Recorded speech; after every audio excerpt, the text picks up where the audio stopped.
मैं हूं Aamir Ilyas Rana, express news. आज हम आपको बताएंगे पाकिस्तान की एयर पावर क्या है और कहानी कहां से शुरू होगी और इंडिया की कहां पे ख़त्म होगी। इंडिया जो कुछ कर चुका है और जो कर रहा है वो सारी दुनिया के सामने है। पहलगाम का एक फॉल्स फ्लैग ऑपरेशन शुरू किया और मिनटों सेकंडों में उन्होंने वारदात डाली पाकिस्तान के ख़िलाफ़ और FIR दर्ज की। अभी हमारे वज़ीर ख़ारजा, हमारे DGIPR, तर्जुमान दफ्तर ख़ारजा शौकत अली खान सब ने प्रेस कॉन्फ्रेंस भी की और बताया पाकिस्तान किसी सूरत में पहल नहीं करेगा। हमें धमकियां दे रहा है इंडिया और हम उस पर बड़े तहम्मुल का मुजाहरा कर रहे हैं। और सारी दुनिया ने देखा है कि LOC पे वो क्या कर रहा है, वर्किंग बाउंड्री जो है हमारी सियालकोट में वो क्या कर रहा है और हम उसका जवाब भी दे रहे हैं। राफेल तैयारे वो लेके आए और रात के अंधेरे में, तो फिर जवाबन जब हमारे तैयारे देखे हैं और पाक फ़िज़ाइया की तैयारी देखी है तो उनको पहले भी ये बात पता है। आज 8वां दिन इसी वजह से वो समझ रहे हैं, चेक कर रहे हैं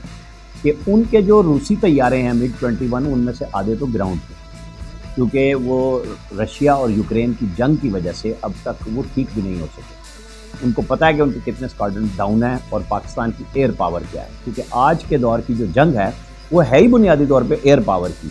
और पाकिस्तान के पास जो मिसाइल टेक्नोलॉजी है अल्हम्दुलिल्लाह एटमी ताकत मौजूद है और उसका हम इजहार कर भी चुके और बता भी चुके जब नेशनल सिक्योरिटी कमेटी आई और हमने बताया कि हम फुल स्पेक्ट्रम से नेशनल रिजॉल्व के तहत जवाब देंगे। इसका मतलब है रिवायती और गैर रिवायती हथियार यानी एटमी हथियार भी हमें पानी के लिए अगर इस्तेमाल करने पड़े तो वो करेंगे, क्योंकि इंडियन मीडिया पे एक जंगी जुनून पैदा किया जा रहा है। वहाँ पे आज भी सुरंगें दिखाई गई हैं 1902 की कि झेलम रिवर किस तरह टनल्स के ज़रिए वो पावर के लिए यूज़ करते थे और अब भी वो बताया जा रहा है कि अब हम करेंगे। तो हमने एक तो बात बता दी कि अगर आप इस तरफ जाएंगे तो ये एक्ट ऑफ वार होगा और वार का मतलब है फिर हम फुल जवाब देंगे। तो मैं आपको कुछ बताना चाहता हूँ तफसील इसके बारे में कि हम कहाँ पे खड़े हैं, एयर पावर किसको कहते हैं।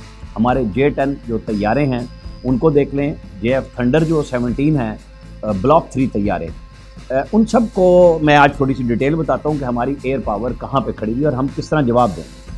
हम अगर अपने J-10 तैयारे को हवा में लाएं, इस्लामाबाद पे खड़ा हुआ जहाज़ अगर मिसाइल फेंकेगा तो वो श्रीनगर के ऊपर से गुजर के जाएगा। पहले LOC के ऊपर फ़्लाइट्स की बात हो रही थी, मैंने आपको सिर्फ ये बताया कि जो मिसाइल हमारे पास वो 150 किलोमीटर तक का है और वो JF-17 थंडर ब्लॉक 3 में भी यूज़ हो सकता है। ये बात इंडिया को पता है, यही बात उनको परेशान कर रही है।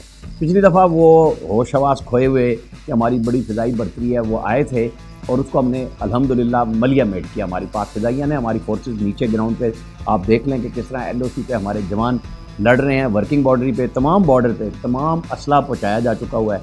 इसी तरह हमारी नेवी, हमारी बहरिया बिल्कुल तैयार है। हमने पहले 2019 से लेकर बीच में 2-3 दफ़ा इनकी आबदोदों को मार किया। जो जंगी ज़ुबान में कहा जाता है कि समझें आपने मार किया, आपने उसे मार दिया। हमने बताया कि हम अमन चाहते हैं। ये जो ड्रामा करके मोदी सरकार चाह रही है कि उनकी कोई मकबूलियत कम हुई है, दुनिया को दिखाना चाहते हैं। दुनिया ने भी कुछ ना कुछ फेस सेविंग की है कि वो अभी इंडिया के साथ खड़े नहीं हुए, वरना कुलभूषण यादव पे अगर वो अकेले खड़े हो जाते तो इंडिया का काम हो जाता। आज जब वो कनाडा में जाके यही काम कर रही है, वो जाके बरतानिया में कर रही है, वो अमेरिका में कर रही है, पाकिस्तान में उन्होंने ये ऐसे ऑपरेशन किए हैं, तो दुनिया को भी समझना चाहिए कि एक गुंडे को पालने का कोई फ़ायदा नहीं है। क्योंकि अमरीकी शय पे वो कर रहा था। सदर ट्रंप ने एक दफ़ा कहा कि 1000 साल से लड़ रहे हैं, 1500 साल से लड़ रहे हैं, ये कर लेंगे तय, लेकिन उनके स्टेट ऑफिस ने बड़ी समझदारी से दिया कि उनके वज़ीर ख़ारजा बात करेंगे दोनों से। फ्रांस वाले आ रहे हैं, इसके अंदर ईरान है, इसमें सऊदी वज़ीर ख़ारजा ने दोनों तरफ पहले भी बात की। हम जाहरियत का जवाब पाकिस्तान बड़े अच्छे अंदाज से दे सकता है। हमारे पास हर वो कैपेबिलिटी है एयर पावर में कि बग़ैर पायलट्स के जहाज़ भी मौजूद हैं, हमारे ड्रोन्स अपनी जगह पे मौजूद हैं और हमारी फ़िज़ाइया के शाहीन हर वक्त तैयार हैं, हर घड़ी तैयार हैं और कामरान होंगे इंशाल्लाह। पहले भी हुए हैं, हमने फैंटास्टिक टी पिलाई थी।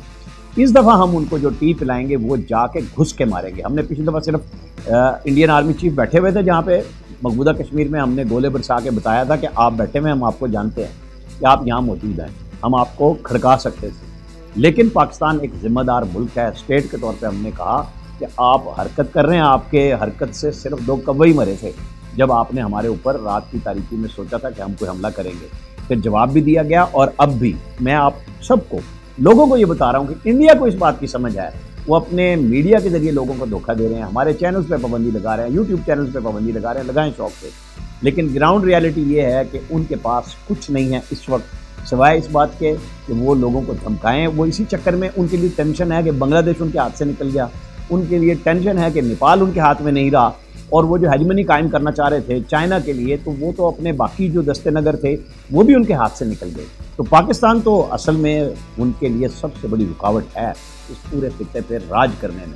तो ये तो क्लियर है कि पाकिस्तान की मुसल्लह अफवाज, हमारी हुकूमत, हमारे फौजी सरबराहान, फौज के तमाम जो यूनिट्स हैं, सिपाही से लेके जनरल तक, एयर चीफ मार्शल तक, एडमिरल तक, तमाम लोग तैयार बैठे हुए हैं सिपाही से लेके के वक्त आएगा तो हम करेंगे। ये जंग कोई ऐसा नहीं है काम कि कोई बच्चों का खेल है, हम बड़े खुश हैं, हम तैयार हैं, हम मुकाबला कर लेंगे, हम कर सकते हैं। लेकिन ये बहुत बड़ी आफत भी होती है, तबाही लाती है इकॉनमी में।